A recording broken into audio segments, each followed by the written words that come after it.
Yeah, but I'm officially 3 for 3 on being fined by the WNBA. Holy shit. For this? For the pod? Again? They didn't like my comments on Paige Beckers. No way. I didn't even say anything bad. Okay, this is wild. The voices are getting louder, the frustration is boiling over, and people are openly discussing the unthinkable everywhere online. Sophie Cunningham fans, they've officially had enough. They're making it crystal clear. They want her to stop being silenced by an organization that seems way more interested in controlling the story than actually protecting their athletes or letting anyone have an honest conversation about what's really going on behind closed doors. She spoke about the league, but more importantly, she stated she got another fine for actually talking about Paige Beckers. Now, we all ultimately know what happened last time. She had her podcast. She let it be known that Paige Beckers got that blue blood whistle, bro. And make a long story short, she stated the WNBA fined her for that. And she spoke about Bree Hartley. She also talked about Caitlin Clark rehab. But guys, it's unfortunate that she will be out for the remainder of... And get this, that sentiment is spreading like wildfire.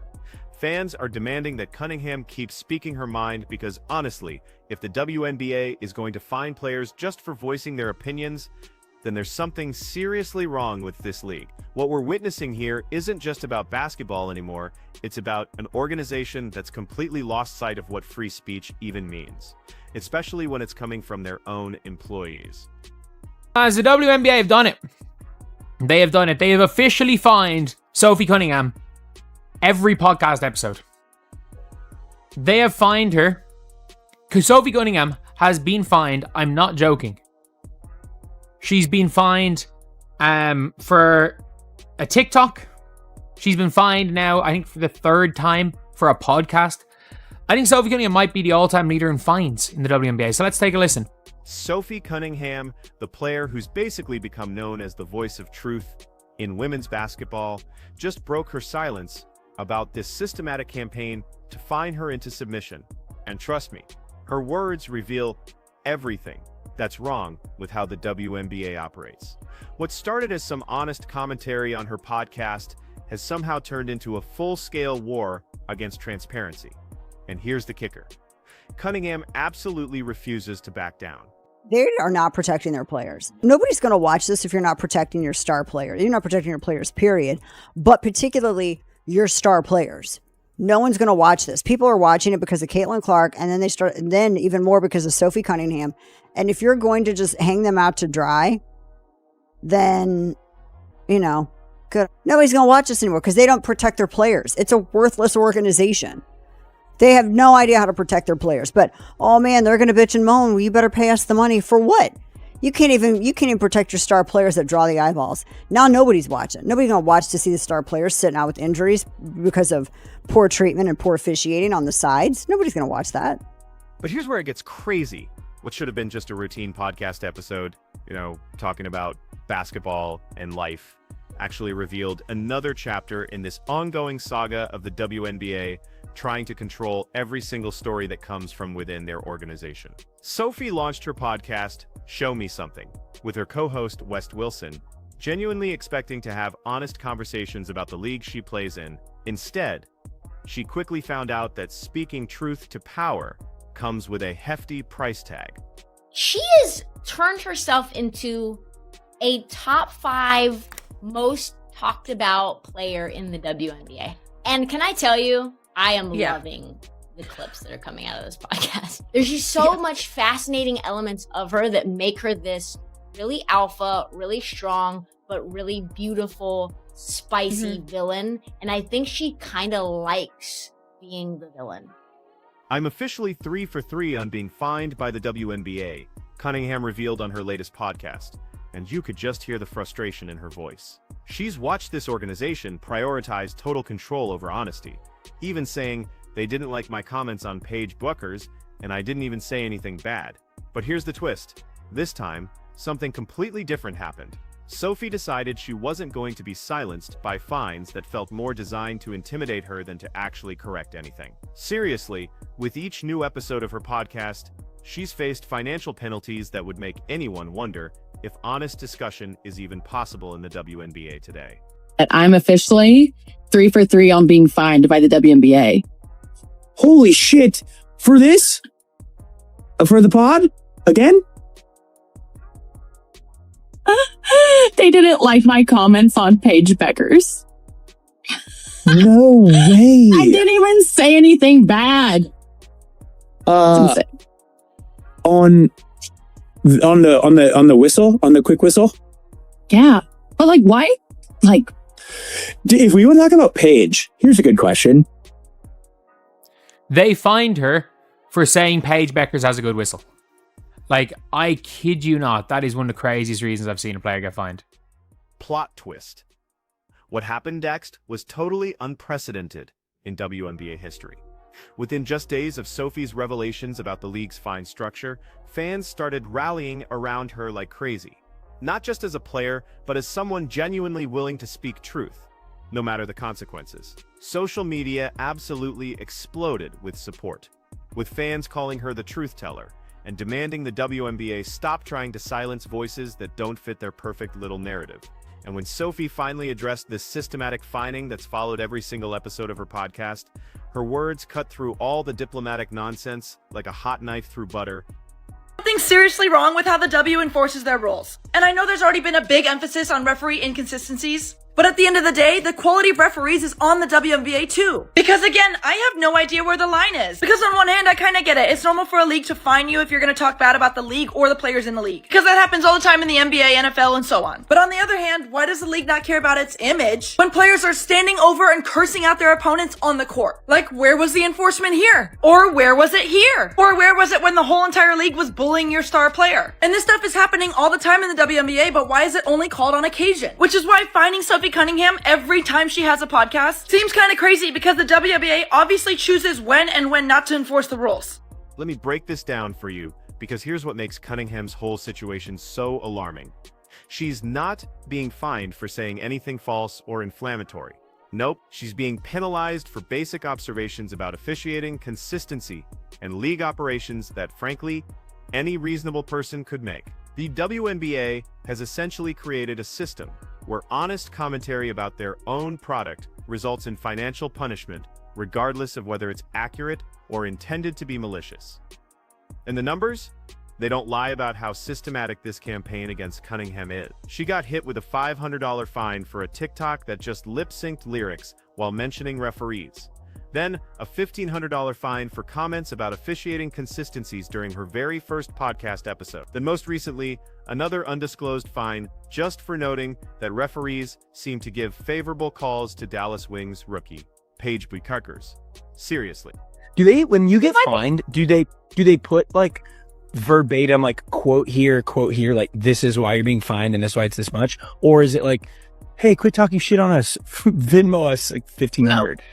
What happens is they email our GM, and she pulls me aside and she goes, "Come here, Soph, I have to talk to you." And this was in like front of everybody. And I was like, "What did I do now?" And she just smiled and she goes, "Hey, they're going to fine you again." They're like, I was like, I even told them, I even credited them that their job was hard. I did say that. And I said that I would. As for those specific comments, Cunningham simply stated, "I would know you did that. I did say that." She's not denying it. Like, look at the whole picture. What are we doing? But let's be honest about what we're really discussing here, okay? This isn't about maintaining league standards or protecting anyone's reputation. No, this is about an organization that has become so paranoid about controlling their image that they're willing to financially punish their own employees for basic observations that millions of fans make every single game. The WNBA's response to Cunningham's truth-telling has been nothing short of disgraceful. Instead of actually addressing the legitimate concerns she's raised about officiating, expansion, and league operations, they've just chosen to implement what amounts to a financial gag order. Even Rebecca Lobo herself has acknowledged real issues with officiating. Yet when a current player voices those same concerns, she faces immediate financial consequences. And here's the terrifying reality that Sophie Cunningham's treatment has revealed. The WNBA has actually created an environment where players are afraid to speak honestly about their own league. Cunningham tweeted about getting fined, basically saying that she thinks it's laughable and that the league probably has bigger issues they should be focusing on. Now, WNBA officiating has faced major scrutiny all season long from some of the league's biggest stars and coaches. You can find a ton of articles about it online where they're all calling for more consistency. One of the more quotable examples came from Angel Reese after the Chicago Sky lost to the Minnesota Lynx on July 6th. Reese said that the officiating has to be fixed. She said, "I don't give a you-know-what if I get fined because that stuff is cheap and I'm tired of this stuff." You get the point. Commissioner Kathy Engelbert addressed the officiating ahead of the All-Star game last weekend. She said that it is something that the league is continuing to work on and that they are on it. Engelbert mentioned that they spent Cunningham's willingness to absorb fine after fine just to tell her fans the truth has completely exposed a system designed to silence dissent instead of actually addressing legitimate concerns. "You fining me $500 is not going to do shit," Cunningham declared during her podcast, adding, "And then I'll get fined for that, and then I'll get fined for this, and the fines will continue." She's making it crystal clear that she understands exactly what the league is trying to do. This isn't some player who accidentally stumbled into controversy. This is someone who's made a conscious decision to prioritize transparency over financial comfort. And the fan reaction to the WNBA's treatment of Cunningham tells us everything we need to know about how desperate people are for honesty in professional sports. Comments like "This league is so effed up, and I hate the WNBA so much at times. Sophie, keep calling out their nonsense," flooded social media as news of her latest fine spread. Fans aren't just supporting Cunningham, they're actively turning against a league they see as fundamentally dishonest. She'll happily pay those fines. I think they're only fining like $200 or something. It's something crazy. Like Sophie Cunningham is making millions this year. Players don't get fined for speaking on one another, but every single player in the history of pro basketball has criticized officiating and been fined for it. No, she keeps doing the same thing, getting fined for it. She literally said Paige is a good whistle. That is what she said. She said Paige. Oh, the Paige fans. My God, Paige fans are fucked. But let's be real for a second. Let's talk about the sheer stupidity of the WNBA's approach from a business perspective. Sophie Cunningham has become one of the most engaging personalities in women's basketball, drawing massive social media followings and creating content that genuinely generates fan engagement. Her podcast has become appointment listening for WNBA fans who are starving for authentic perspectives from inside the league. Yet, instead of supporting this organic marketing machine, the WNBA has decided to treat her like a problem to be managed, rather than an asset to be celebrated. The stark contrast between how other pro sports leagues handle player commentary and how the WNBA treats Cunningham reveals everything wrong with their organizational priorities. I mean, when NBA players criticize officiating, they might get fined, sure, but the amounts are proportional to their massive salaries, and the criticism has to be truly inflammatory. In the WNBA, a player can be fined hundreds or thousands of dollars for observations that wouldn't even raise an eyebrow in any other context. But here's the most concerning development in this entire saga. It's not just the individual fine, it's the growing realization that the WNBA has created a culture of fear around honest discourse. Multiple sources are saying that other players share Sophie's concerns about officiating and league operations, but they're absolutely terrified to speak publicly because they've seen what happens to those who do. She literally, when I tell you, y'all, I literally feel like they are just coming for her because I feel like she should be able to say what she wants to say on her podcast. But that's just me. That's just how I feel. Then they came and then it came an earlier $500 penalty. I guess for a TikTok video, she was mocking the referees and lip singing. That was funny. So now I got a question for y'all. Do you think that she should be able to say what she wants on her own podcast? Or do you feel like, she should just shut it down? And, stop bothering them with all this and that. Here's the reality check. Cunningham's fans have options that simply didn't exist before her podcast launched. They've already proven they'll follow her for authentic content and honest commentary about the league they love. So, the question isn't whether they'll continue supporting her if she keeps facing fines. The real question is whether the WNBA can survive the massive reputational damage they're inflicting on themselves by trying to silence their most authentic voice. Sophie's emergence as someone willing to absorb financial penalties just to tell the truth has given WNBA fans sand they didn't even know they needed. A player who flat out refuses to be controlled by league office intimidation tactics, but it's also highlighted just how broken the system has become when financial punishment is the league's first response to honest commentary. I mean, when fans celebrate a player more for her willingness to speak truth than for her on-court performance, when social media explodes with support for someone facing fines rather than celebrating league achievements, when authentic commentary becomes a financial liability instead of a marketing asset, well, the organization has completely lost the plot. The amount of traction that episode was getting, folks were saying that she could pay that off just from her YouTube monetization. And so this is just interesting because I've said before that I really wish the WNBA as well as other sports leagues would lean in to the athlete-owned media platforms, because fans are a lot more interested in hearing the perspective of people who actually play the sport than just spectators and people on the outside. So the fact that they are penalizing her for showcasing her frustrations, even though tons of players have done this, post-game interviews or just talked about it on the internet in general, is very interesting. The WNBA has essentially turned what should have been a showcase for player authenticity into a cautionary tale about organizational control. Sophie Cunningham's Show Me Something podcast should have been embraced as exactly the kind of content that builds deeper fan connections and provides incredible insight into the league from someone who lives it every single day. Instead, we're rapidly approaching a tipping point where the WNBA's entire campaign to silence Sophie might just backfire spectacularly. The pattern of fines has only intensified since she launched her podcast, with each episode seemingly triggering even more league office paranoia about what she might say next. The organization's response has been consistently tone-deaf, focusing way more on controlling the message than actually addressing the legitimate issues she's raised. And the most telling aspect of this entire situation is how it's exposed the WNBA's complete inability to handle authentic player voices. I mean, they're literally sitting on a goldmine of authentic content from players who understand their product better than anyone in the league office, and their response has been to create financial disincentives for honesty. It's mind-boggling. So the entire league can talk shit about Caitlin, but Sophie can't talk shit to Paige. No. And that's the funniest thing, is that Angel Reese can say some people have a special whistle about Caitlin Clark in a public press conference. And it's selective fining. That's the problem.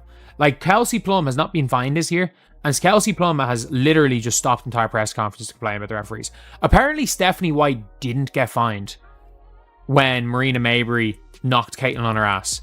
And then Sophie Cunningham took down JC Sheldon. Apparently Stephanie White didn't get, and Mazian did not get fined for both of them going mad at the referees. Cunningham herself has remained remarkably composed throughout this entire ordeal, consistently delivering thoughtful commentary, even as she faces fine after fine for basic observations. But let's be real, there's only so much financial punishment any person should be expected to absorb just for telling their fans what they're actually seeing and experiencing. The writing is on the wall, and everyone can see it, except, apparently, the WNBA leadership. Fans are openly supporting Sophie's right to speak freely. Media personalities are questioning the league's priorities, and other players are watching very closely to see whether honest discourse is actually possible in this environment. Meanwhile, the WNBA continues to pretend that fining their most authentic voice into submission is somehow good for their brand. Sophie Cunningham has given WNBA fans something they didn't know they were missing: a player willing to be brutally honest about what she sees, regardless of the financial consequences. But even the most dedicated truth teller can't fix systemic problems alone. They can't change a culture that treats honesty as a threat rather than an asset. And they certainly can't force an organization to embrace transparency when it seems committed to controlling every single narrative. Only is going to push her even more to share her perspectives and share her point of view. And that's going to get her some partnerships. That's going to get her business opportunities, because again, nobody really knows what these players go through unless you're in their position. Unless you're in that position. For those who don't know, she plays for the Indiana Fever. But I love that she is voicing her concerns. I think the only way for change to happen is for you to vocalize what needs to be changed and to have it at the forefront. And she just may be the person to help further push these types of conversations ahead. So listen, let's all support Sophia, watch the first episode. And I'm excited to see what else she's talking about, because this... And here's the tragic irony in all of this. The WNBA literally had everything they could have ever asked for in Sophie Cunningham's podcast. An authentic voice from inside the league, engaging content that drives real fan interest, and commentary that generates genuinely meaningful discussion about their product. Instead of supporting this organic, powerful connection between players and fans, they've chosen to treat it as a threat to be managed through financial punishment. What we're witnessing through Sophie Cunningham's treatment isn't just about fines or commentary. It's about whether the WNBA wants to be an organization that embraces authentic voices or one that silences them. And the choice they're making right now, it speaks volumes about their priority. And trust me, fans are taking serious notice of exactly what those priorities appear to be.